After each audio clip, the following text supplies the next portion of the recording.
Hello everyone. I just wanted to bring you along to my newest edition of gluten-free baking. This is the easiest dinner roll recipe you will ever find gluten-free.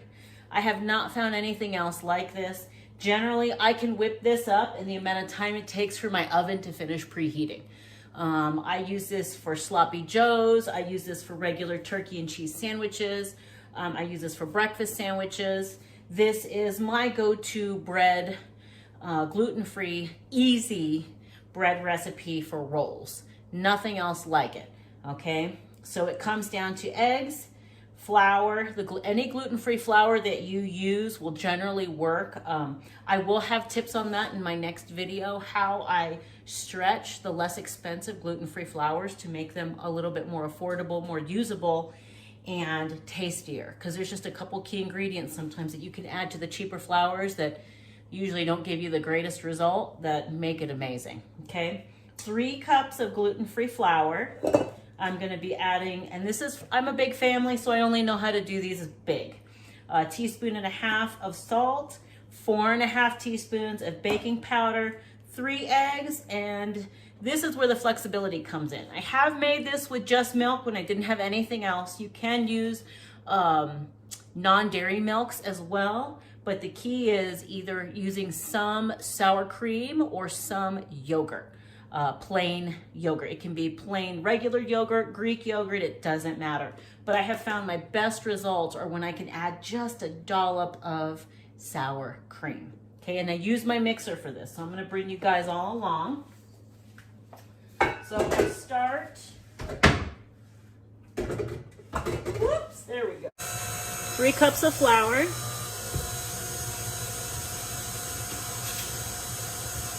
And just start mixing.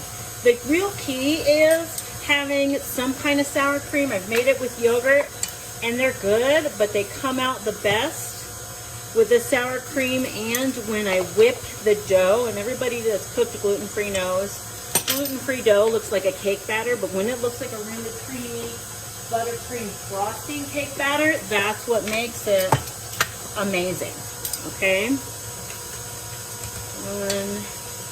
2, 3, 4.5. And I know I could convert this to tablespoons, but this is just how I have the original measurement done, and I sometimes don't like to mess with that. And then I start my other stuff. So I've got 3 eggs. These are actually homegrown eggs. I've got chickens. They really should be 3 good size eggs. I wouldn't, like some of my chickens lay really little ones because they're young. And I don't generally use those for this recipe because I prefer to know that I have the proper leavening from the egg. And then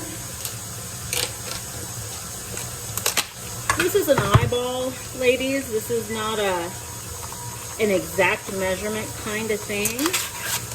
Here's my sour cream. Yummy. So I just use a scoop and put roughly a cup. Okay? I'm gonna lift this up so I can drop the cup in there.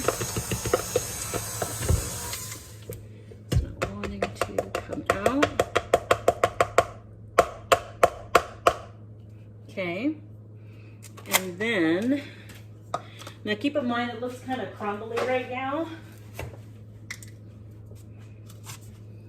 Then I'm going to add just under a cup of milk because I want to eyeball the end. I'll actually probably just stick that in there. There we go.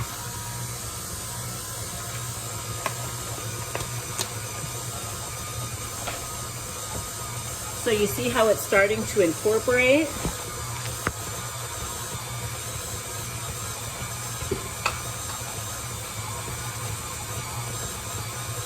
Now I'm going to whip this a little bit to get it to thoroughly mix. But you see, that's not right yet. You see how stiff that is?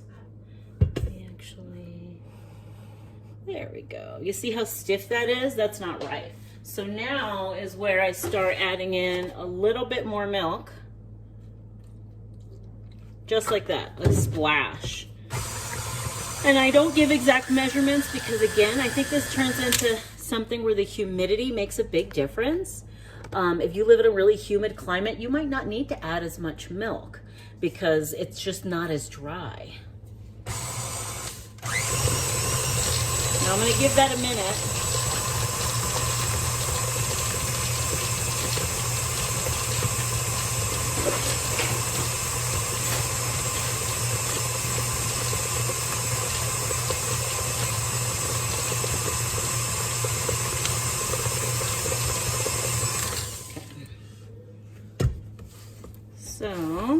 So this still looks pretty dry, so I'm going to add more. This is probably a total of 1.5 cups of milk. It will splash and get a little messy sometimes. There we go. That's kind of what I wanted. I wanted a cake battery consistency.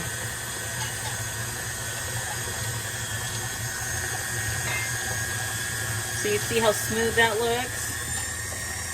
But now I'm going to whip it for about a minute.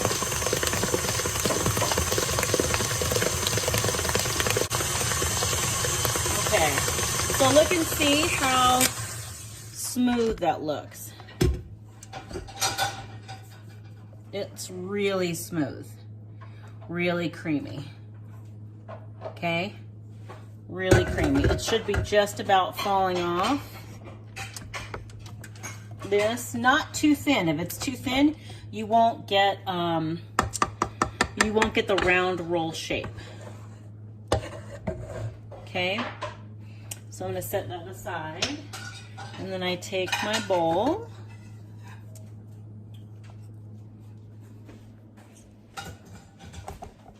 Over here, and all I'm going to do is use a cookie scoop, and I do recommend a cookie scoop.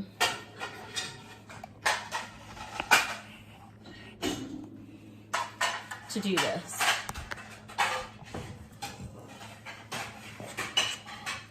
And you have these nice, perfectly round rolls. And I can usually fit all 20, at least 20 on one cookie sheet. I got kids here. This is real life, ladies. Doing stuff.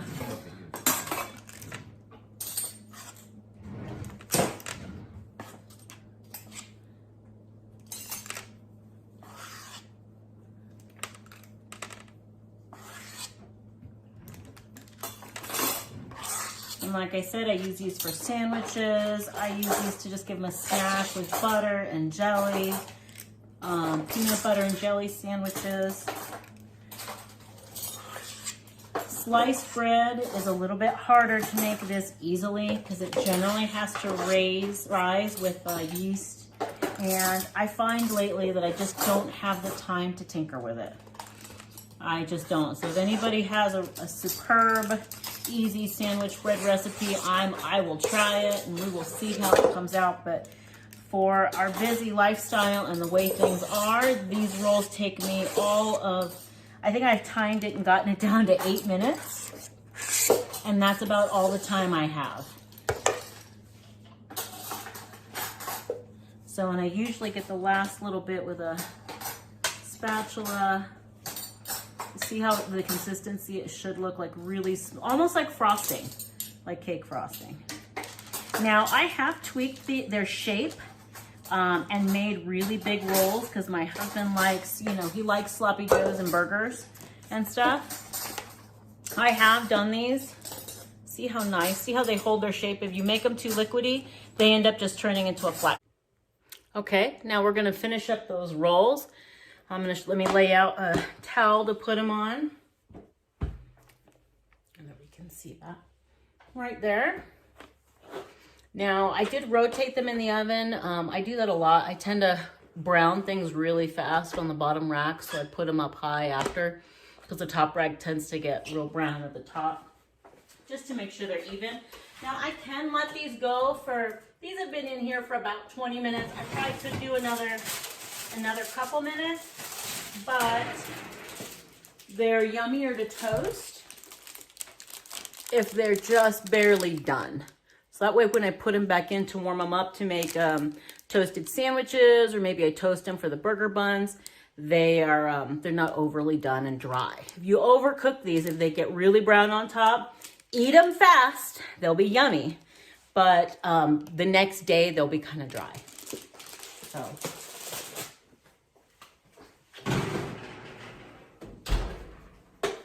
There you have it. Let me show you. Oh, these look wonderful. You see that? Now look at the crumble in there. They're hot, soft. Soft, moist, ready to go for a peanut butter and jelly hot. Really nice crumb texture inside. That's the key. I've made a lot of gluten-free breads and a lot of failures because they were just so dry and bland. And these aren't. These are delicious. So subscribe and like, hit the bell so that you see when I have more videos coming out. My goal is to make sure I'm putting out a lot of really great info on gluten-free cooking and prepping. Part of why I chose this recipe and set it up the way I did, because I did see other people's easy recipes, is I wanted an option for bread that I could practice making, I could make lots of, with ingredients that I have at home in bulk. Okay, this is really simple gluten-free flour, baking powder, which you can buy in large quantities so that you could do this. You could have enough baking powder to make biscuits for a year or two easy. Same thing with the flour. Milk, you could always use powdered milk. You could probably even use water. The tricky part will be the sour cream, but if you've got dairies or if you have animals yourself, this is a really nice, easy survival food if you needed it to be. So that could probably be tweaked even more. Delicious. Thank you, and subscribe and like.